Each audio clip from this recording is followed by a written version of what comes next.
Good morning. Good morning. We are on Energy Audit Thursday, and we're wrapping up this series, Rewrite Your Story, right? And it's this series is all about you're not powerless, you are the narrator, and really taking a pen back. So again, good morning. Good morning. We're wrapping up this month's series or um September series on rewriting your power. Wrapping up this week, you guys, yielding new results. All right, it's week 5, and we're not only closing out this week's theme, yielding new results, which I think was very informative, but we're closing out this month's series. All right, I'm excited to get through another month of life lessons, and I'm excited about what's to come in our life lessons.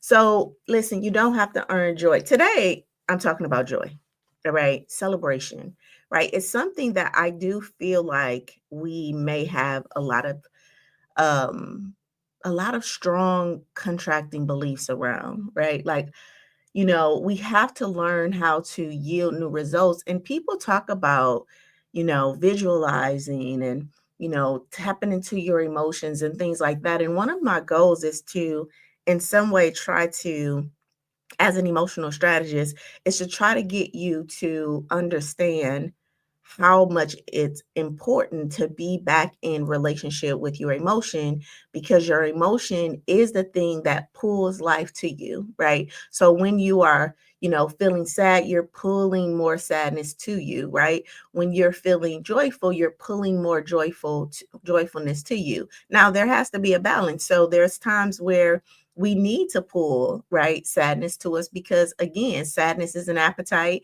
and it's saying, hey, I need to be comforted. So it's in a sense pulling individuals to support you in that grief or in that sadness. But we also need to learn how to pull joy towards us, because joy is a thing that, in a sense, it it vibrates, right? In a sense, it provides, right, this kind of covering, right? In a sense, it's this fulfillment that now this is where I give from, right? And so we have the balance of needing support, but we also need to be able to give, right, from this place of abundance. All right. And that is where joy, in my opinion, stands, right? It's where we give, and we give from abundance. And a lot of us are so disconnected from joy, right? From from this emotion of joy. I remember when, I don't know, I was in my 30s or something. And, I think that, and maybe you've been through this too, like, what is happiness? And I'm really doing this assessment and not really understanding what that feeling was. Because in my home, I think that we were only able to express, you know, anger, um, yeah, sadness and fear, right? There were times of happiness that truly shaped how I saw the world. And happiness was always, in a sense, or joy was always, in a sense, expressed, to be honest, like when I saw my grandfather do something or provide some money for my grandmother, right? So he would go out, he would get a project or something like that. And I would see her face light up, in a sense, like she just like had this joy over her.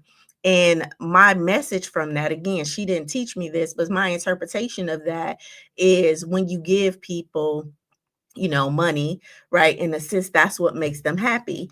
And a big part of me being the person that went out and gave and did things was to try to create that experience. Now, the problem was I was creating that experience um because I wanted people to think a certain way about me.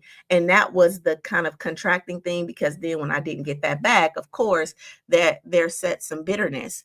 And so I had to learn how to, pull joy in and then give from my place of abundance, right? And so today we're talking about joy. And I bring that up because I also work with a lot of people who don't really understand or don't really know what certain emotions feel like, right? In a sense, they've only been trained to feel fear. They've only been trained to feel sadness. They've only been trained to feel these more contracted emotions. And a big part of it was permission based, right? Like that's all they could feel based on their environment, right?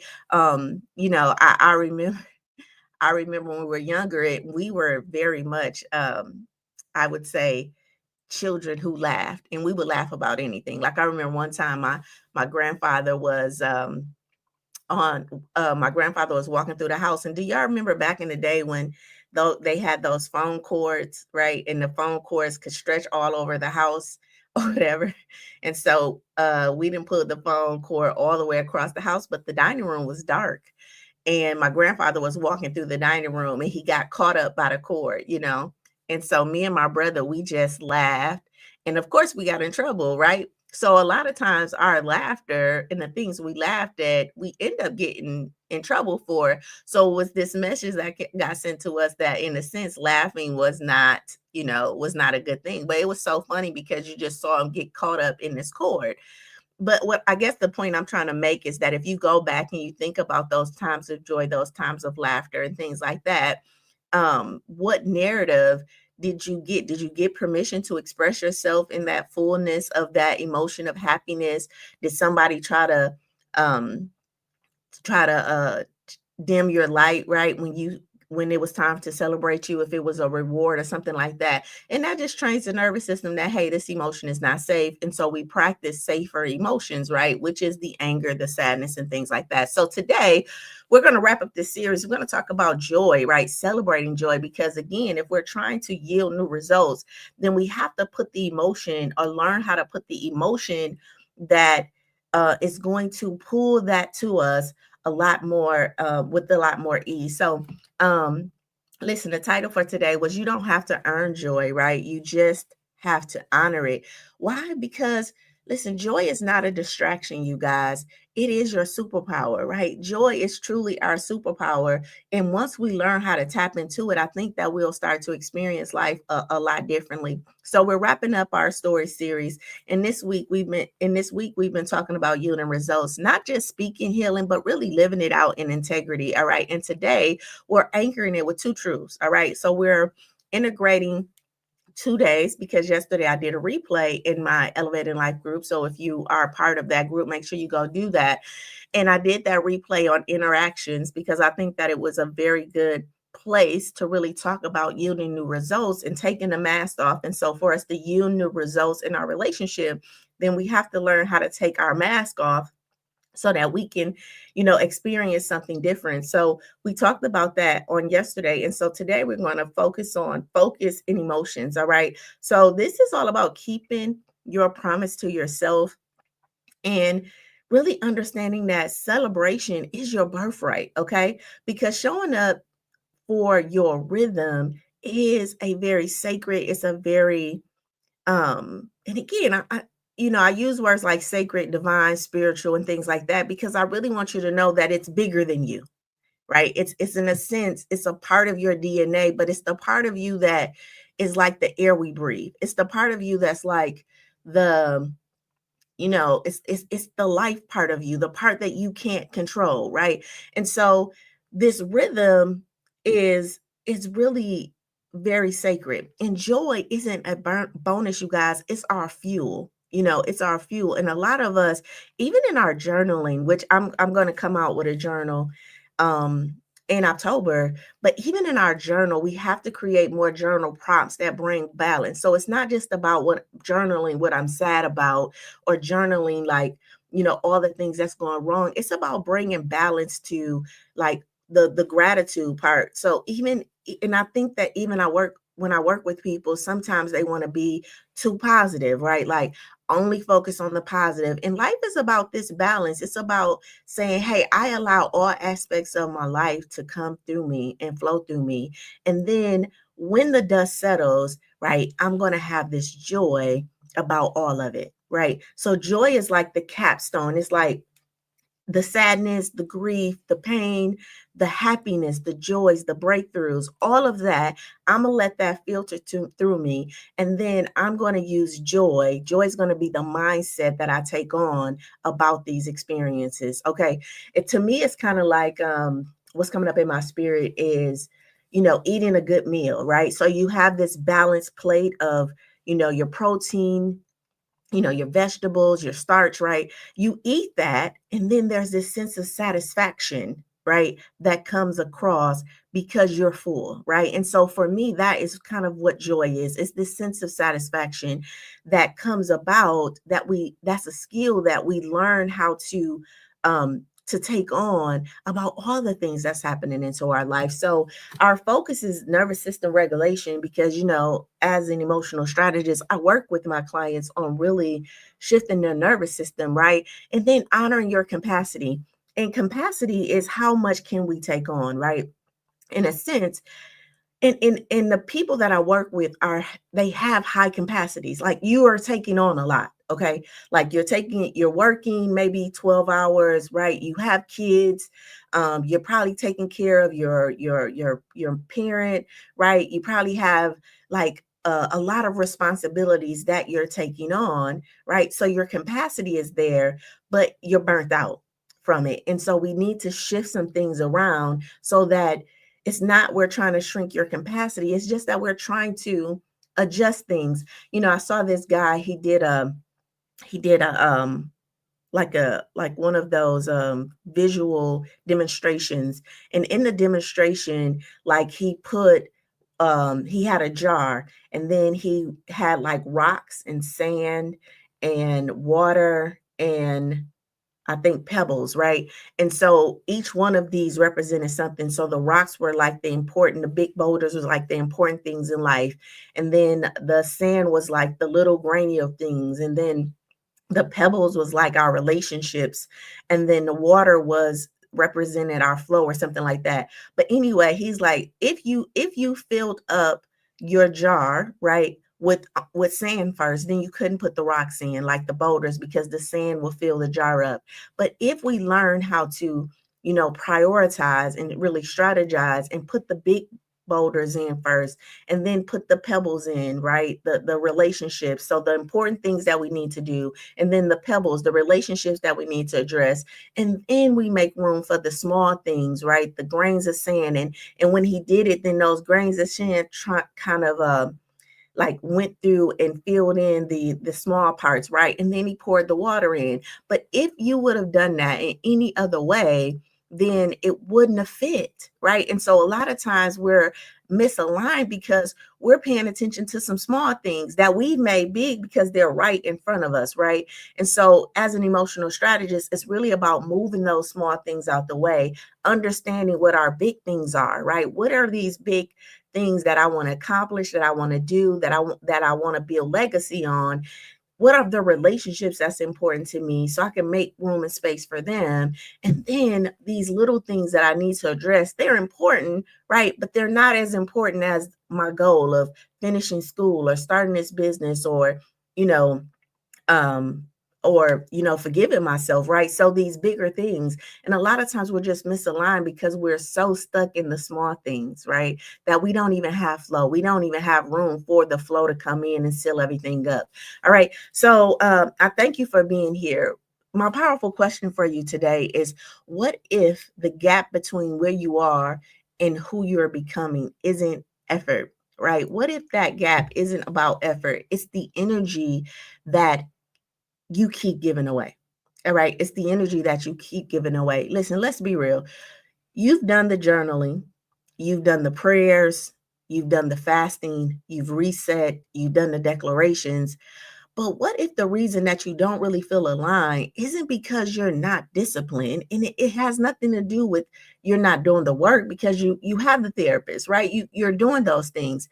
It's because you're truly drained, right? In a sense, you're pouring from an empty cup. You're doing all of this work, but you're doing it from an empty cup. So today is a pause, right? It's a reset.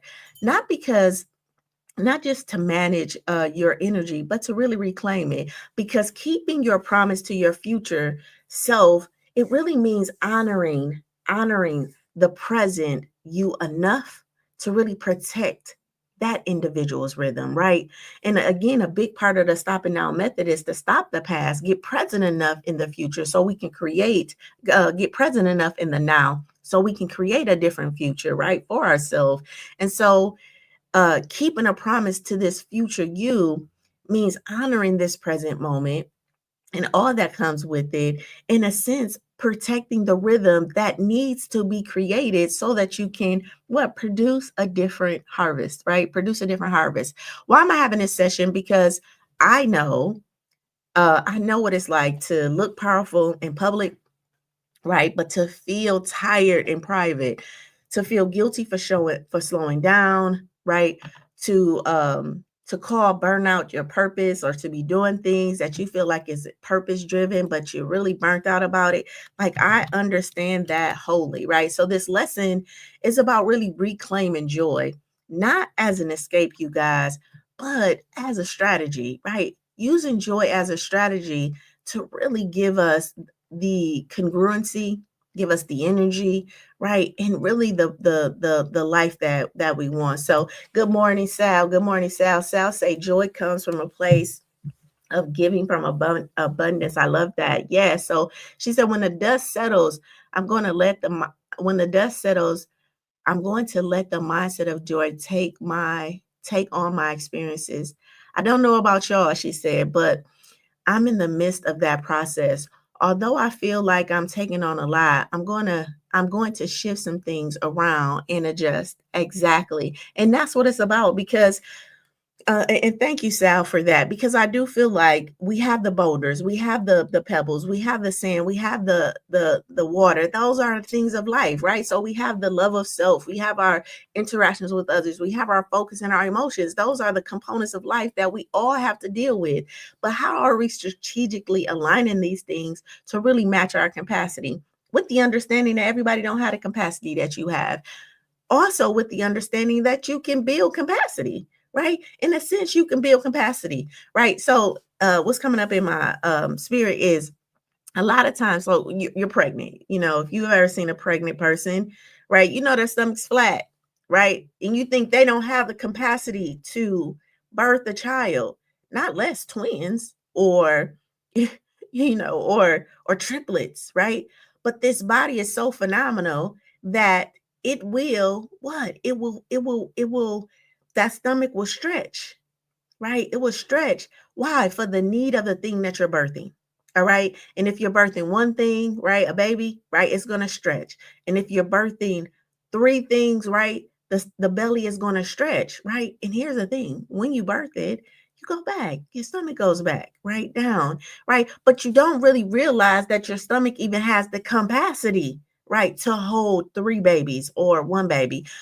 But by design, it's already in you. And so I want you to take that analogy and think about your capacity. The things you're holding, you have the capacity for. But if you're misaligned, if you're not healthy, if you're not, doing the things strategically to hold it on, then it is like burnout. Okay. It is like burnout. So, my disclaimer for today, this is not a motivational talk or an inspiration. This is really nervous system truth, right? You don't need more, you guys. You need to align with what matters.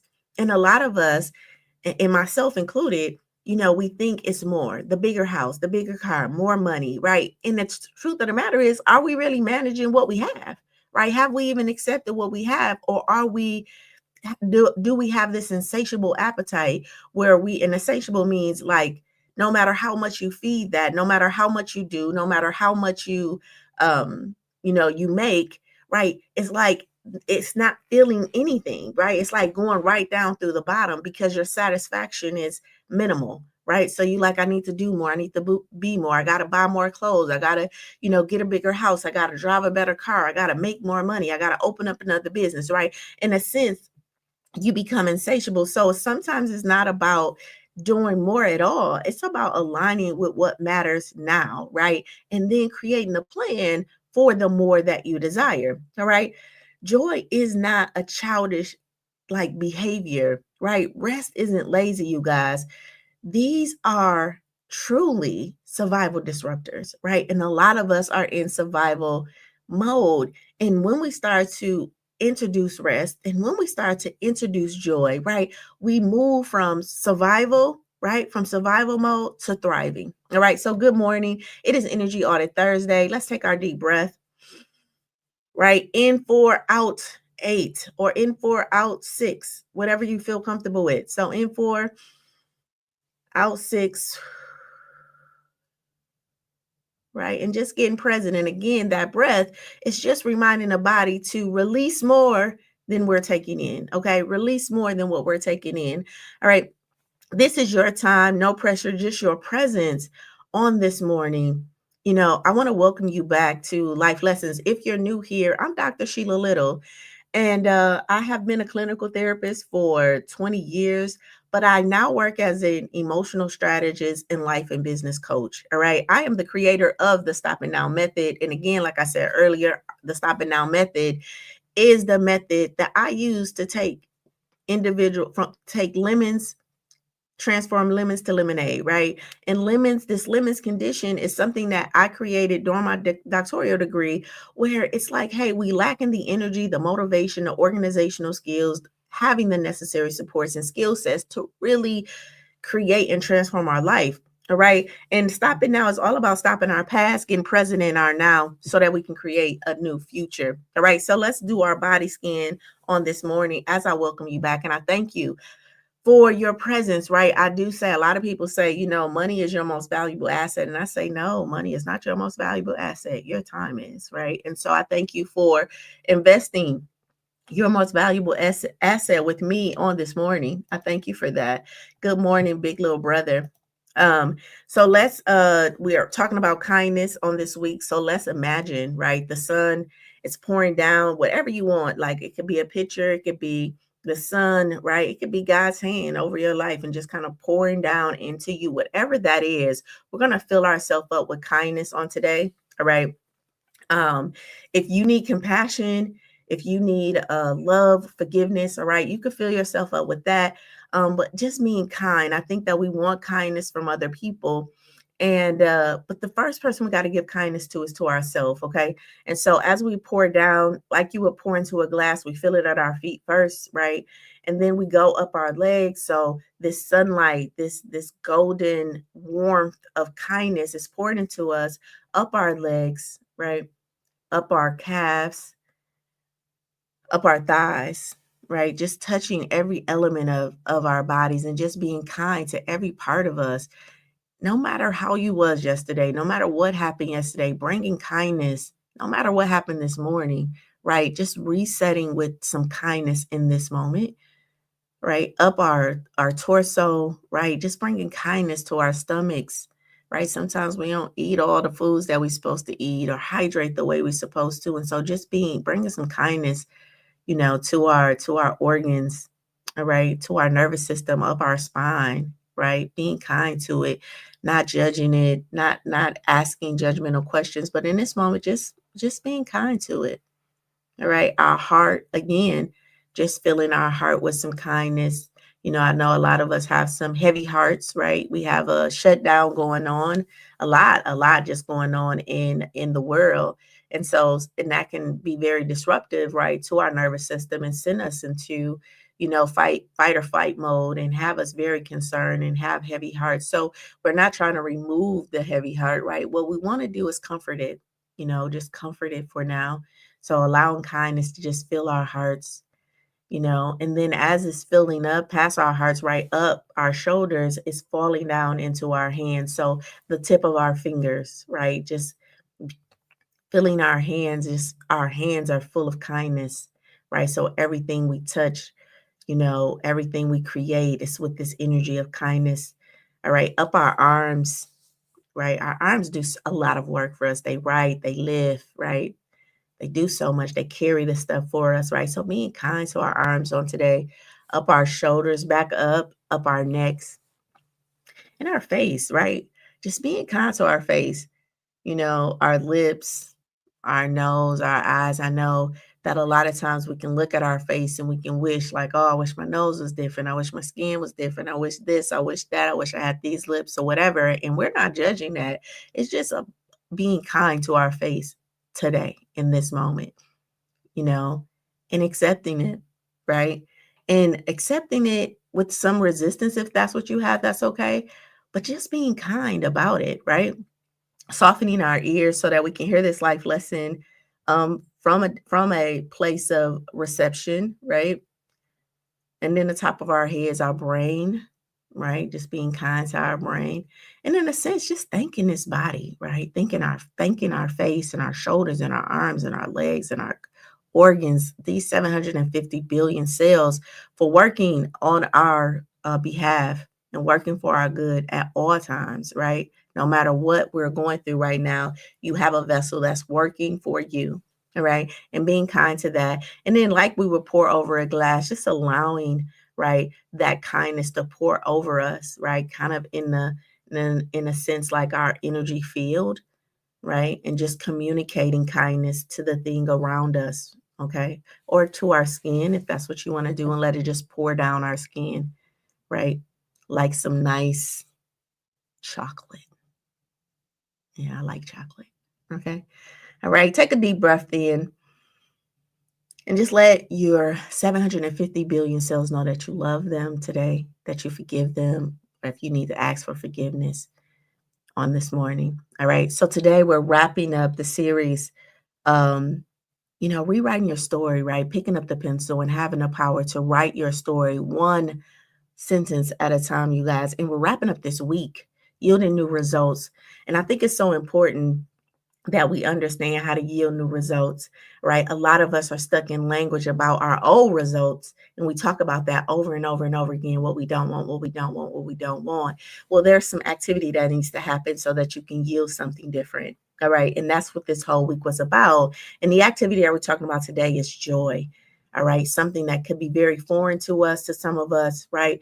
But we need to activate this joy that's inside of us. So, this session is for you if you've been pushing through exhaustion, but calling it discipline.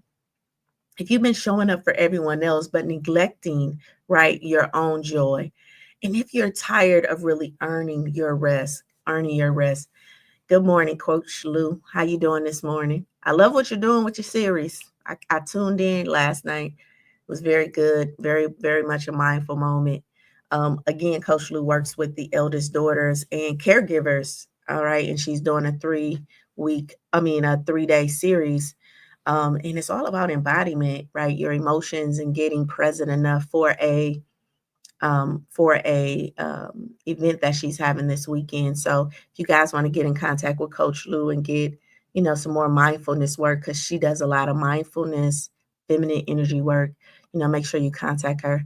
Our powerful quote for today, guiding thought, is keep your promise to your future you. Listen, your celebration is a spiritual, or it is a divine, your birthright. All right. Celebration is your birthright. And a lot of us need to learn how to celebrate, because when we celebrate, we actually solidify what is happening. We're saying, hey, I acknowledge that this is happening, right? And so we're able to pull a different life in. All right. So let's go into today's life lesson. Listen, you don't build legacy through burnout. We build it through rhythm. We build it through joy. We build it with our presence, and we build it with a reset. All right. And sometimes that reset can happen multiple times a day. Sometimes that reset can happen every morning, right? Whatever your rhythm is, right? We build legacy through reset. All right. So today I'm asking, where are you overperforming? All right. Where are you tired, or where have you tied your worth to what you produce? And where are you missing the celebration because you're chasing the next milestone? Like I said, in my earlier years, no judgment, but I chased the milestones, right? It was like on to the next thing and on to the next thing. There was no time to truly celebrate, because to me, those small celebrations, like, I got through with college and it's like, yeah, but I got to go get another degree, right? And so now then I got to go get a job, and then I got to go do this, and I got to go do that, right? And so it was this list of things that really didn't allow me to pause and say, okay, let's celebrate, let's take this in, let's see this as an accomplishment. All right. All right. Listen, the reason I'm saying this, because you can't yield new results if your soul is tired, right? And your body is numb. All right. In a sense, you're unplugged. And when you're unplugged, then in a sense, you're allowing the old pattern to stay in motion. right? And then if we want to break it, then we got to plug in, and we plug in with our joy, we plug in with our peace, we plug in with our presence, all right? And we plug in with rest, all right? So I had a client of mine that hit every business goal on her board, right? On her vision board. But she was emotionally flat about it, right? It was just like, okay, because she never really paused to really celebrate. All right. She never really paused to celebrate. She was always chasing that next fix, right? That next thing. See, we had to really rewrite her definition of success, and we had to insert peace into that, right? So peace became the new win. So when she felt the sense of peace, like, oh, that thing is done, now I can rest. Now I have some peace, right? Then that was when she would celebrate. All right. So Coach Lou said, I can definitely relate to that. Right, right. We're moving, we're accomplishing, and guess what? We are powerful beings. Like, we have accomplished a lot. We have went through a lot. We are very resilient, right? But again, we're burnt out because it's as if what's coming up in my spirit is like, even when you watch, a series, right? I know you guys binge watch Netflix. I do too. Right now I'm watching this is a series. But what it is they have, 45 minutes, right? This is episode 1, right? And then they have episode 2. And at the top of episode 2, they do a recap of episode 1 and all the episodes before. And then they start episode 2, right? In a sense, our bandwidth, like, we're not breaking our life up into these episodes, right? In a sense, we're still just in one big episode because we haven't stopped to celebrate and say, okay, that's it. That's it. That's it. Let's wrap that up. We can take that. We'll accept that, right? And then episode 2, okay, and if in like much stories, every episode is not a happy ending, right? There's like this cliffhanger, right? And in that cliffhanger, we realize, like, okay, it ends, right? But we have to, in a sense, start breaking up our life into these smaller episodes and start celebrating those, right? So that we are not burnt out by this whole big experience. And some of us are in an experience that we've been in since 9. We are in an experience that we've been in since 12, since 20. We're in a heartbreak that we've had experienced since 25, since 5 years old, right? And we haven't stopped it. We haven't brung it to a close, reconciled it, right? Counted it all joy, in a sense, right? So that we can move on with the new set, with what we learned from that, right? And applying it to the next episode in our life. And the thing about it is that we're going to have episode after the episode after episode after episode after episode. And what's important, and it is this coming up in my spirit too. So as a therapist, when we diagnose people, right, we diagnose them based on episodes, right? So how many times did they have depression, and how long did that depression last, right? So we're looking at episodes. And one of the things it talks about as a therapist, what we know is that, and this is all has to do with mental illness, but each time a person has an episode, right, a mental illness episode, in a sense, it affects the brain, right? So like my brother, like I told you guys, he has schizophrenia. So each time he has a schizophrenic episode, in some way it shapes the brain. He has it, he comes out of it, but when he comes out of it, his brain is a little different. All right. So even in that part of health, they understand episodes. All right. So we have to, in a sense, take on that same thing. Like, what episode am I in my life? Right now, we're on episode 132 for our life lessons. Right. So that means I've been with you 132 times. I've said good morning and I've said till later, right? And that's an episode. And then I come back on and I say good morning and I say till later, right? That's another episode. And are we doing that in our life, right? Where we're opening it and we're closing it out. If that's what a relationship, if that's what a job, if that's what a heartache, if that's what a accomplishment, All right. We have to learn how to take these episodes so we're not stretching our bandwidth so much that we're just in one episode and now we're reliving that over and over and over and over because we haven't taken the lesson, because we haven't done the reconciliation, and moreover, we haven't celebrated whatever it was to celebrate in that storm or in that growth or reward. All right. All right. So again, my client hit every business goal, but she was emotionally flat. And I get that because I remember, times like I said, when I graduated with a degree, and it was just like I felt like I should be happy, but I couldn't really tap into my happiness, because my mind was like, okay, what are we going to do now? It was probably more fearful at the time about what the future held for me than it was thinking about celebrating that. And so that's why I say a lot of what I'm teaching is a skill set, right? So celebration, if we start to look at it as a skill, right, that we activate, right? It's a skill that you activate, celebration within you. Joy is a skill that we activate and we learn how to apply it. Okay. So we had to rewrite her definition of success, and that was peace became the new win. All right. So whenever she felt a sense of peace because she had accomplished a thing, then, right, we would celebrate. All right. So here's your pause or your mirror moment. What are you proud of that you haven't paused to celebrate? What are you proud of that you haven't paused to celebrate? What has your nervous system been trying to tell you all this week, right? Or all this month through this month's series?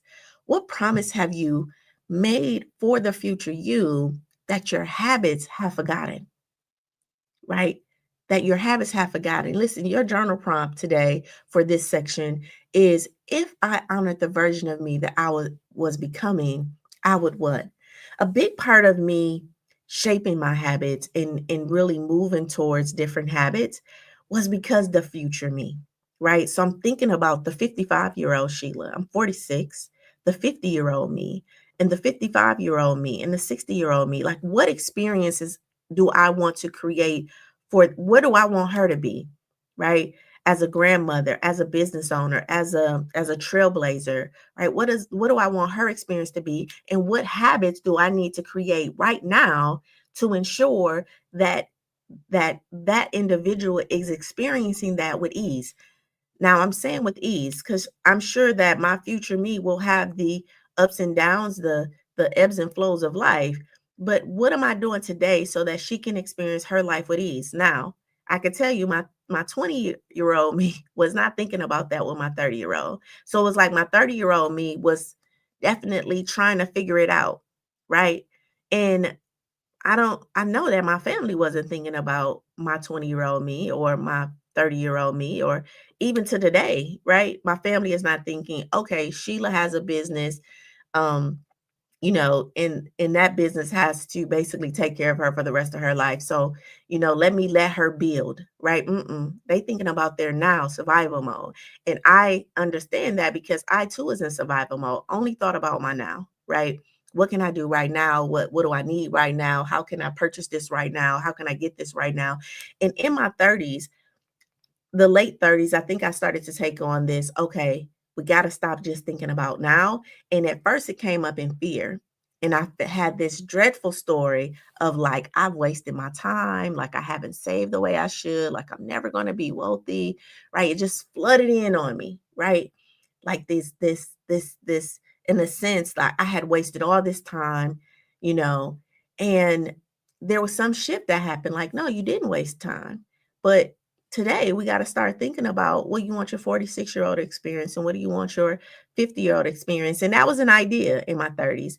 And I think I started to take it really serious in my 40s. Like, okay, we really do need to start thinking about the future you. Okay. And I'm saying that a big part of what you have to do is not just thinking about the now you. We have to stop owing or we have to stop paying our future person with our past. All right. We have to stop it. Meaning, I don't even have a future. I don't even can't even see my future because I'm so caught up in my past and what happened to me in my 20s, what happened to me in my youthful years. that I don't even have time to think about the future me, but that has passed. All right. Let's close that episode. Let's reconcile those emotions, right? Let's take the lessons. Let's heal from the wounds, right? So that we can start thinking about the future you and what that individual wants to experience financially, emotionally, even in activity, right? And then who do you need to be today so that it ensures, or in a sense, the probability of that future person experiencing that is a lot higher. All right. All right. So here's the 5 things I want you to know in this mirror moment. You don't owe your purpose. You don't owe your purpose your exhaustion.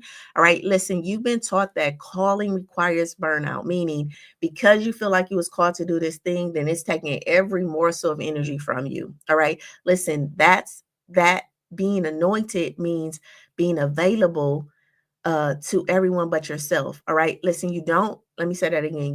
You've been taught that calling requires burnout, that being anointed means that you are available for everyone else but you, that rest in a sense is lazy, and that doing less means that you're failing God. All right. But here's the truth. You are not here to die in the name of purpose. All right. That's not a purpose driven life. All right. So you're not in this here to die in the name of purpose. You're not here to burn yourself out in the name of purpose. You're not here to get wounded in the name of purpose. That's not it. Okay. You're here to live well enough to what? To carry the purpose out. And not just to carry the purpose out today. It's to carry the purpose out in the long term. All right. And a lot of us, we don't have the energy. So we will start the thing that we feel purposeful about, right? But we don't have the energy, the fortitude, the wherewithal, the confidence, or anything, the emotions, right, to carry it out. Exhaustion is not proof of impact, you guys. Peace is.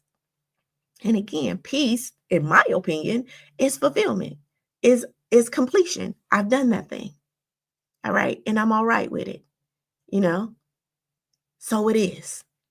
All right. And I'm going to move to my next episode. And if I need to refine something about that, then I will do that then. But it's time to let this go and call it quits, right? The moon does it. It fills up in the sky, right? And then we get something called a new moon. All right. The leaves does it, right? Their seasons.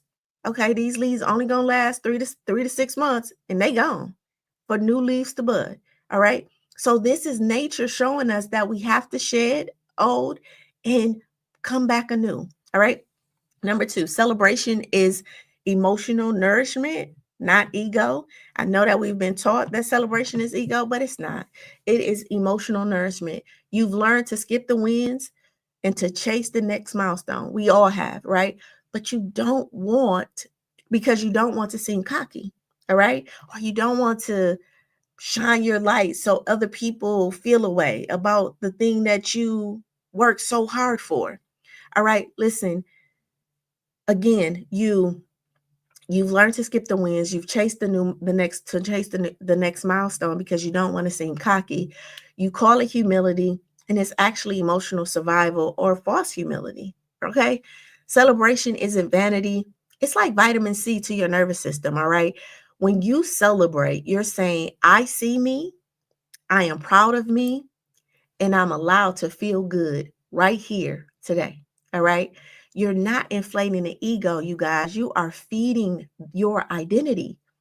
And if you keep bypassing that part because of how it makes other people feel, then your nervous system, or you're never going to come to the end of an episode, and your nervous system always is going to be an emotional disconnect, or fight, freeze, or fawn, right? Or the people pleasing is going to stay there, right? Because all of this is unsafe.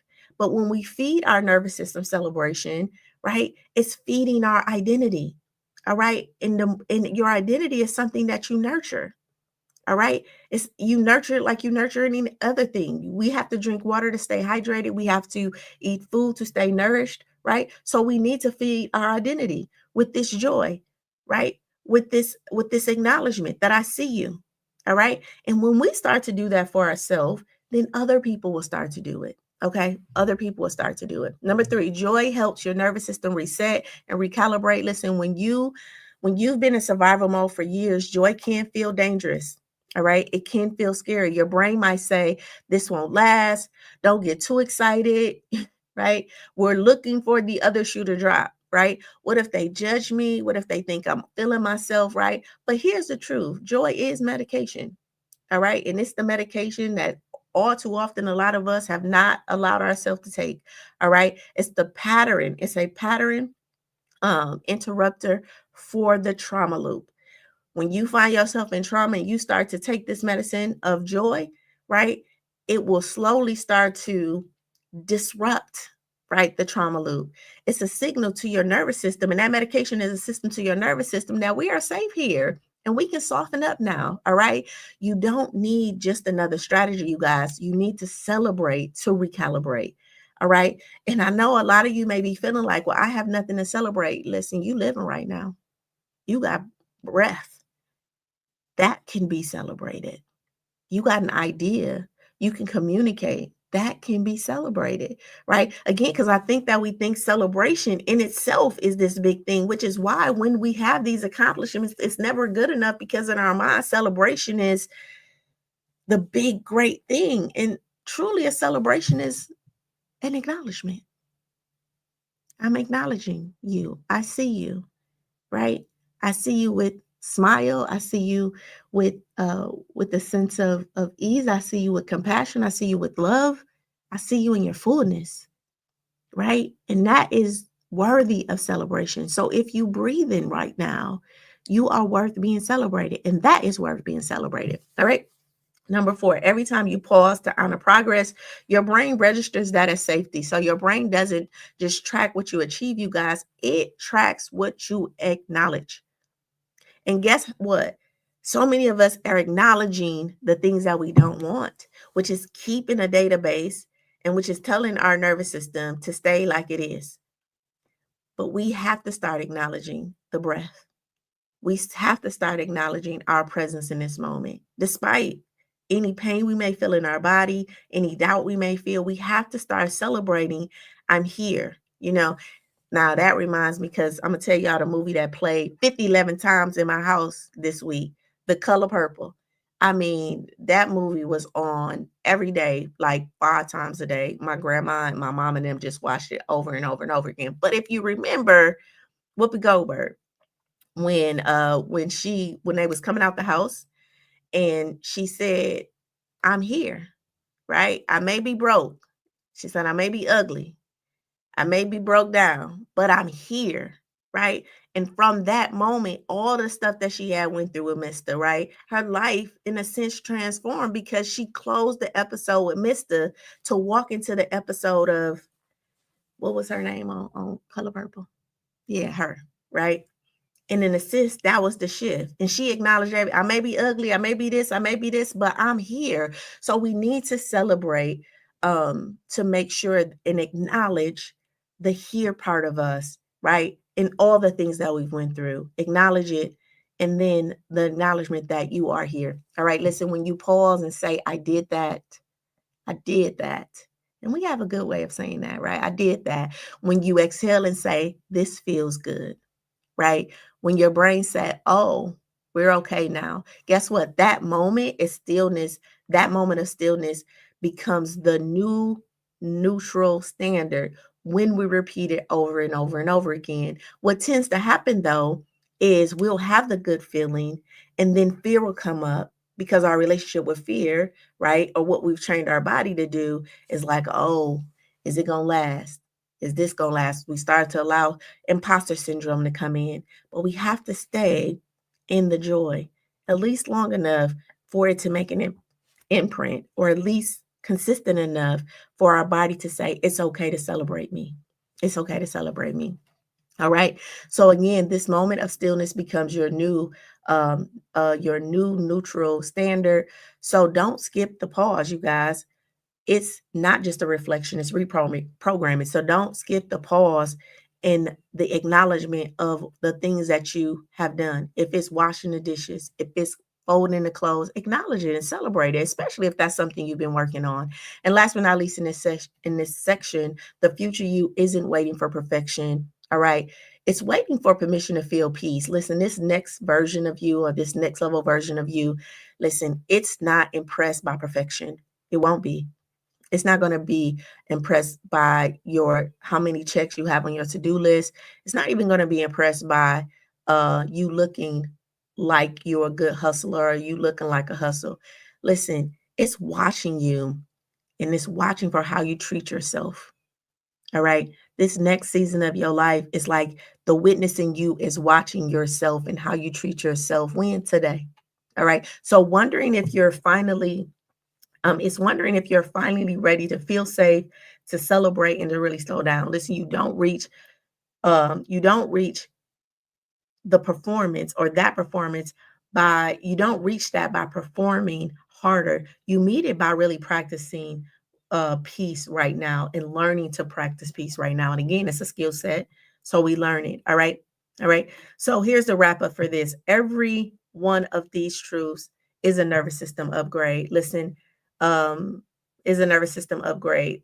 These 5 things will restore your safety, they would disrupt the shame and they will build sustainable success from the inside out. So, again, you don't owe your purpose your exhaustion. Celebration is emotional nourishment, not the ego. Joy helps your nervous system reset and recalibrate.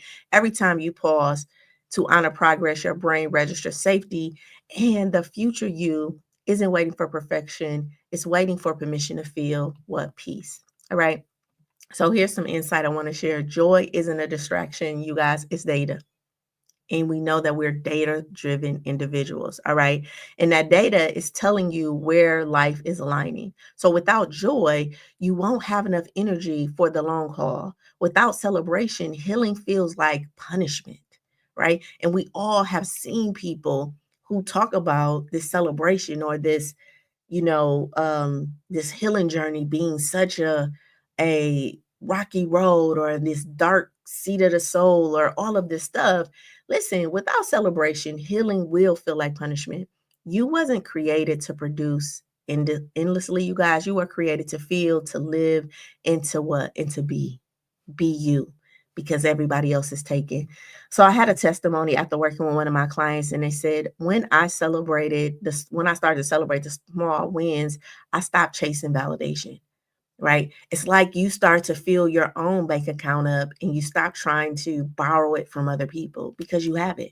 Right. So when you start filling your own bank account up with validation, in a sense, in that validation in this analogy is money, right? You stop trying to borrow that from other people, borrow validation for other people because you have started saving it for yourself and you have started giving it to yourself. And there's something called compound interest. So you do that long enough and it multiplies inside of you. Okay. So when this particular client started to celebrate her small wins, she stopped chasing validation. It was like, I don't even need that anymore. I know that has happened for me a lot of times. Like, I remember wanting validation from my mom, and wanted her to see me. And like, Ma, you coming to my graduation? Ma, are you doing this? Like, I just wanted that from her. And by the time I was like in my late 30s or mid 30s, it was like she would say stuff to me like, oh my God, you're such a good daughter. Oh my God, I'm so proud of you. Oh my God, you're such a good mother. But by that time, I had already told myself that enough that it was just like, okay. Like I felt like, oh, I didn't really need you to say that, but thank you. But it was a time where I performed for her to say that, right? I wanted her to say that so much. But by the time I was in my late 30s and even up to now, like she says it and I say thank you, but I can feel the fullness inside of me, feel like, "Oh, well, thank you. I'm acknowledge it, but I don't need it anymore."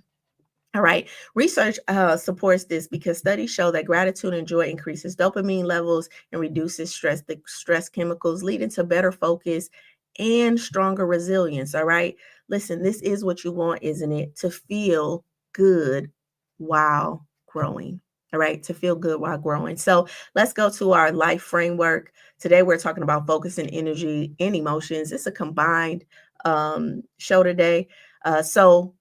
Here's your 10 truths about our life framework. All right, listen, focus without joy creates burnout. All right, you can't be laser focused, goal oriented, and disciplined and still end up and still you can be laser focused, goal oriented, and disciplined and still end up depleted. Why? Because there's no emotional reward in that progress or in that process. If it's all grind and no gratitude, listen, you're not building legacy, you're building an opportunity for you to crash. All right. Joy isn't a distraction from your focus. It's how you make focus sustainable. All right. Number two, results without rhythm creates resentment. Listen, you can hit your goals and still hate the process. All right. You can hit your goals and still hate the process. When you hustle, when you force, and when you strive from pressure, those results, in a sense, feel empty. All right. They're not as fulfilling. You got what you wanted, but you lost yourself along the way. How many of you have done that? You got what you wanted, but you lost yourself along the way. Listen, without rhythm, the rhythm of joy, right? With these episodes, right? Without that, your results feel like robbery. You've given everything and receive exhaustion in return. All right. How many of you felt that? Like I said, by the time I was in my 30s, you guys, I felt empty on the inside. And I was a well educated, highly successful person on the outside. I mean, the house, the car, the money, but I felt exhausted on the inside. Like, I don't know how I'm going to keep this up. Listen, rhythm makes the results feel earned, not extracted. Number three, you can't sustain momentum without celebration. Momentum isn't built on constant output, you guys. It's built on the moments of pause, on reflection, and on joy. Celebration doesn't slow down. It doesn't slow you down, you guys. It fuels you. And I know that you've been taught to not celebrate. And that mindset of not celebrate is truly from fear, right? Because why wouldn't you celebrate? Why wouldn't you celebrate? Because you're scared that it won't be sustained. So you don't want to, in a sense, acknowledge something that you possibly could lose. You don't want to acknowledge something that could possibly be taken away from you, right? And that's what the mind is thinking. So it doesn't allow you to celebrate. When the truth is, whether it's taken away or not in the future, I'm going to celebrate having it now, right? And the more I celebrate having it now, the probability of it staying with me is higher. All right.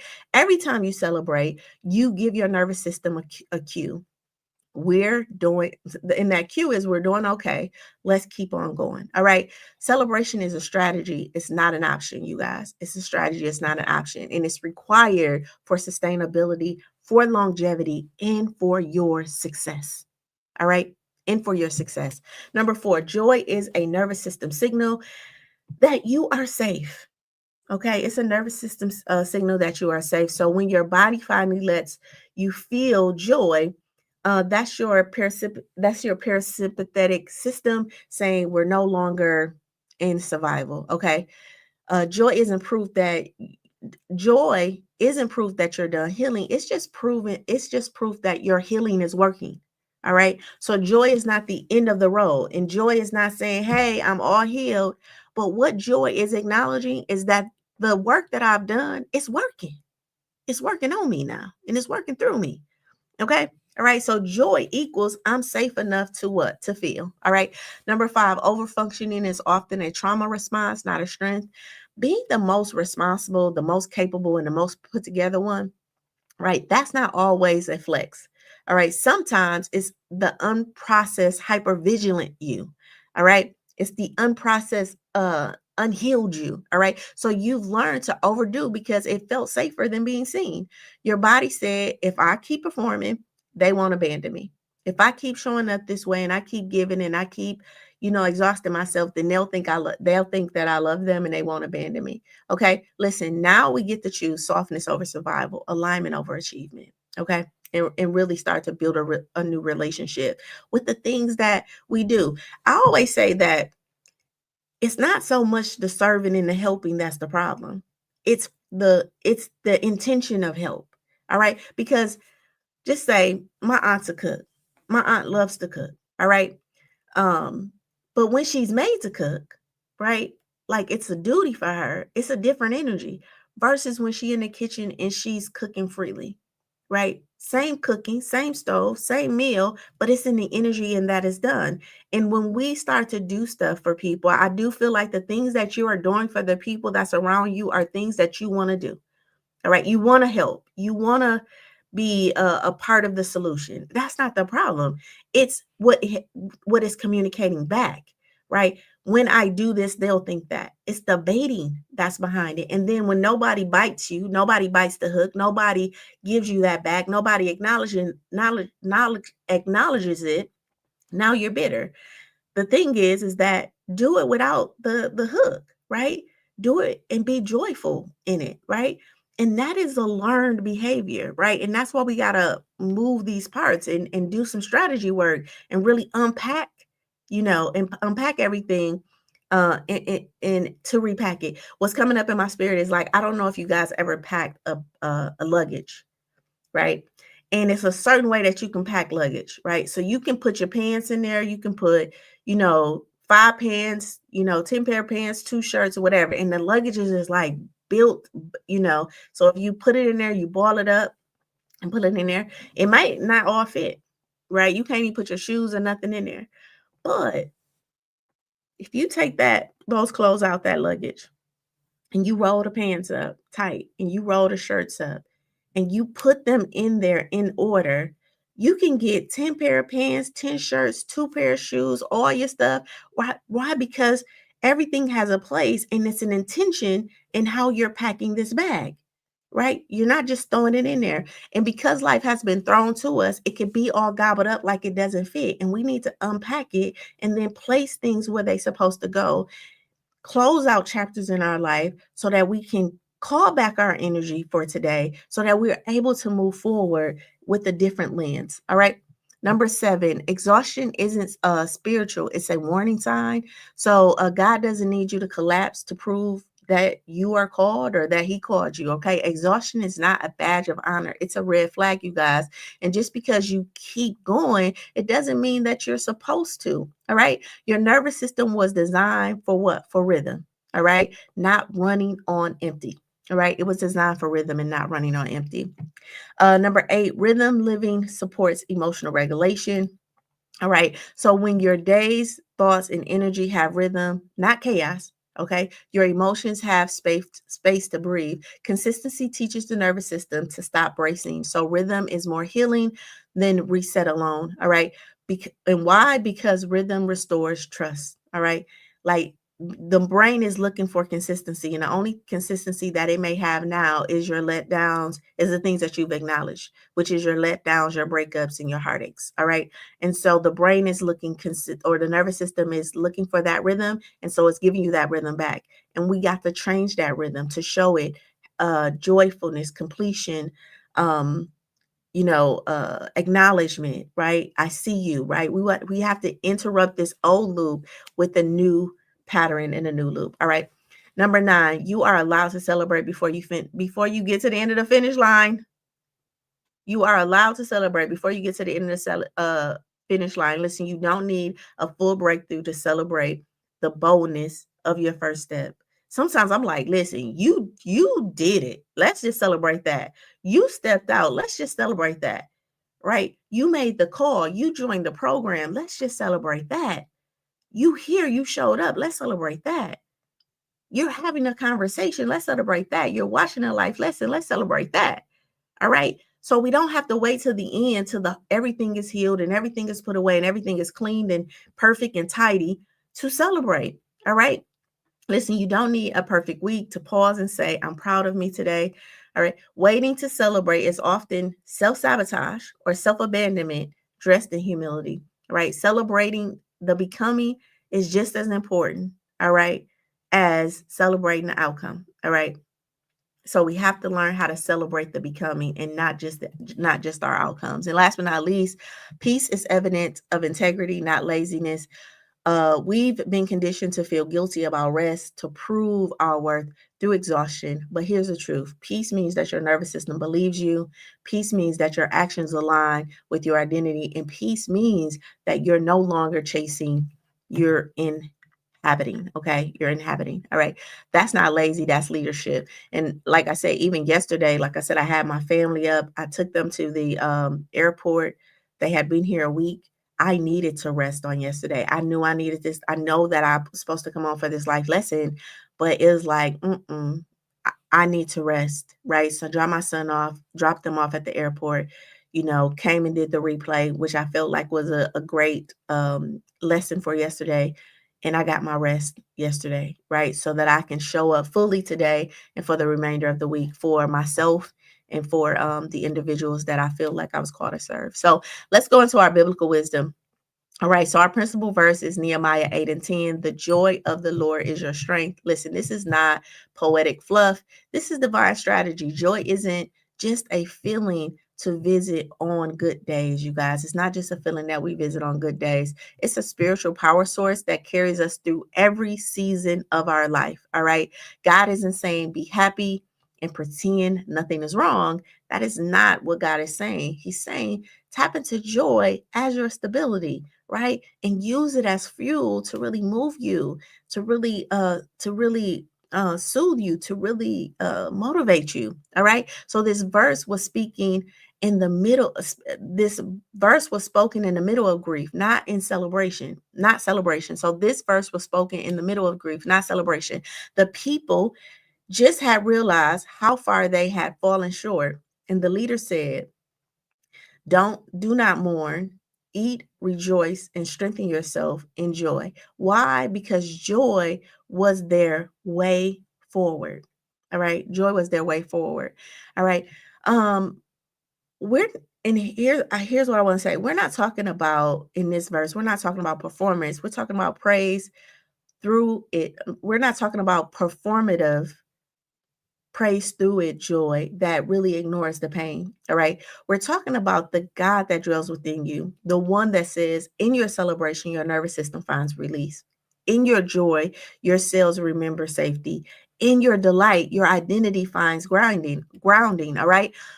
This isn't don't feel sad. And I don't want that to be misconstrued. It's feel deeply, but don't forget to celebrate what's still holding you. All right. So Nehemiah 8 and 10, the joy of the Lord is your strength. Joy isn't optional, you guys. It's a spiritual strategy. It's your fuel, not your finish line. All right. And neuroscience supports this by saying joy activates the parasympathetic nervous system, promoting calm, creativity, and trust. All right. So neuroscience fully supports Nehemiah's what Nehemiah was declaring, because again, your parasympathetic nervous system activates. When that happens, this moves your body out of fight, fright, freeze, or fawn, right? When you are able to produce more oxytocin and serotonin levels. So when you access joy, even briefly, you produce more oxytocin and serotonin levels. This calms the nervous system and improves relational shifts or relational satisfaction or relational safety. All right. And then when you access joy, even briefly, cognitive flexibility improves. This means that you're better able to make decisions and manage your stress or regulate your stress, and you will have access to more creativity and resilience. So joy literally becomes your emotional armor, okay, and your mental clarity amplifier. It's not just about a biblical idea. It's the biological healing too. All right. So joy is not just this biblical ideation or this idea that's talked about in the Bible, you guys. It is actually by design what it does for our neural system, and it's what it does for us biologically as we heal. All right. Um, this lesson is about yielding new results. Okay. Not by doing more, but by what? Realigning your focus, reclaiming your healing, and returning to joy as your fuel, not just as your finish line. And Nehemiah 8 says, don't just push through, don't mourn endlessly, refuel with joy. That's where your real strength, guess what? That's where it lives. That's exactly what this lesson is about. Celebration being your birthright, you guys. Joy is a nervous system reset, and peace is proof that alignment has taken root. All right. So here's your promise verse for today, James 1, 2, and 3. Count it all joy. All right, my brothers and sisters, when you meet trials of various kind, for you know that the testing of your faith produces what? Perseverance. And let perseverance finish its work so that you may be mature and complete and not lacking in nothing. So let me read that again. This is your promise verse, and this is how I want to end this series on this verse. All right. James 1, 2, and 4. Count it all joy, my brothers and sisters, when you meet trials of various kind. Listen, it didn't say count it joy when you happy. It didn't say count it all joy when you get that thing you want. It didn't say count it joy, in the good times and not the bad times. It says count it all joy, my brothers and sisters, when you meet trials of various kinds. That's the trauma. That's the sadness. That's the heartache. That's all of the contracting emotions that you can feel. Biblically, it says, count it all joy. For you know that the testing of your faith produces what? Perseverance. All right. It produces perseverance. So these things are happening, right? And we're going to count it joy because we know that it's a testing of our faith, and let perseverance finish its work so that you may what? Be mature and complete, not lacking in anything. You guys, listen, this verse doesn't ask you to fake joy. All right. It asks you to assign value to what you're going through. Count it all joy doesn't mean enjoy it. All right. It means choose to see the meaning in it, even if it hurts. All right. This is a spiritual accounting. All right. It's saying I'm not wasting this season. I'm letting it work something in me. All right. So the word count is a Greek word meaning to consider to consider it first in value. So James saying, when you're in trials, lead with joy. Why? Because joy actually holds a space for a process without shame. You guys, here's how this verse ties in with today's life lesson. You've been doing the work. You've been rewriting your story. You've been journaling. You've been in therapy. You've been helping other people out, right? You've been yielding results, all right? And now the scripture is your emotional framework. Even this fatigue is working something in me, all right? Even these boundaries that I'm having difficulty establishing, right? It's producing perseverance in me. Even the silence, the stretching, the slowdown, right? Is working something in me, and I can count on it doing that. All right. Because what we don't celebrate, we rush past. And what we rush past, we don't receive. And what we don't receive, you guys, we end up repeating. All right. So I want to say this again. What we don't celebrate, we rush past. And what we rush past, we don't receive. And what we don't receive, we end up repeating. So celebration is how you seal the lesson, is how you end the episode.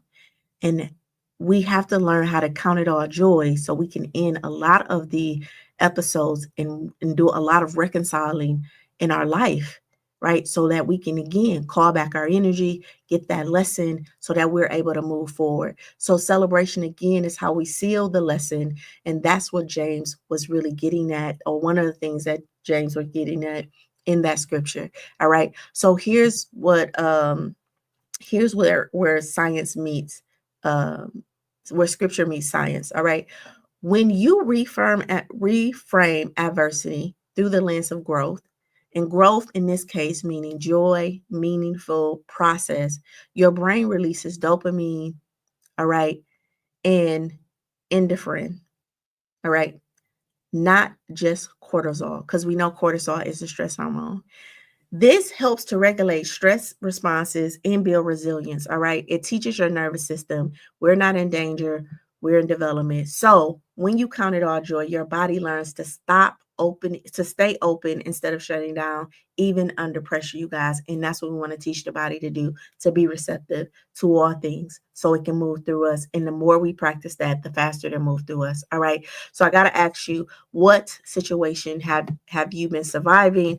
And what situation have you been surviving that you're now willing to count as part of your becoming? All right. Listen, you're not being asked to enjoy the pain. That's not what this lesson is about. You're being invited to really reclaim your power through this process. You're not broken.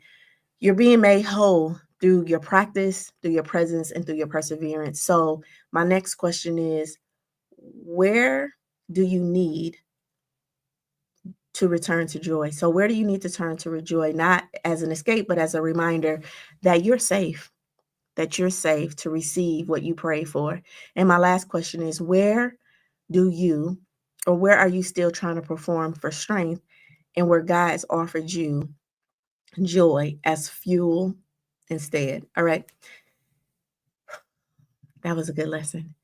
Okay, listen, this month, we didn't just talk about change, you guys. We rewrote that narrative. All right.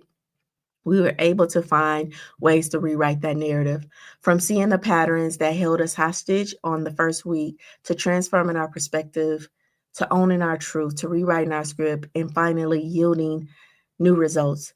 We moved from awareness to alignment. We broke roles, we built rhythm, and we stopped rehearsing survival, okay, and started practicing what? Peace, okay? This wasn't just about healing the past. None of the lessons are just about healing the past. It's about becoming the future.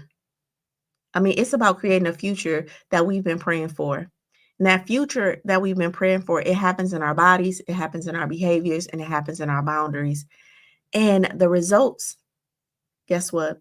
They start to show up in your life, right? They start to show up in your love of self. They start to show up in your interactions with others. They start to show up on what you're focused on in your energy, emotions. So this time, we're not just breaking cycles, you guys. We're becoming the evidence that freedom is possible and sustainable. So let's put this into practice. Name one thing that you've accomplished this month that deserves a pause. And I want you to choose a small way to celebrate that: music, silence, a walk, or laughter. And then I want you to write a note to yourself, one sentence. I want you to write a note to yourself, one sentence of belief and of encouragement. And here's your journal prompt: if I protected my energy like it was sacred, I would what? All right. And then your affirmation: my rest is divine and holy, right? My joy is fuel and my presence is enough. And your intention for today: today, I honor the future me by living in alignment today. All right. Right now. And your bonus challenge: celebrate one thing today without earning it first. All right. Celebrate one thing today without earning it first. Listen, if this session really resonated with you, and you're feeling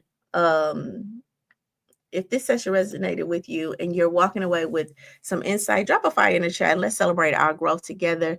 You already know that you can join the project at sheilalittle.com/life. I'm going to do that call, that challenge, and that charge as we wrap up this series. I'm calling out, asking, what truth are you walking away with? I'm challenging you. I'm challenging you with this question: what rhythm will you restore? And then I'm going to charge you to keep going and keep your promise to your future and choose joy without apology, you guys. Listen, joy is not a reward. All right. Joy is not a reward. It is your reset. You don't owe burnout anything. You owe your future self energy, presence, and celebration.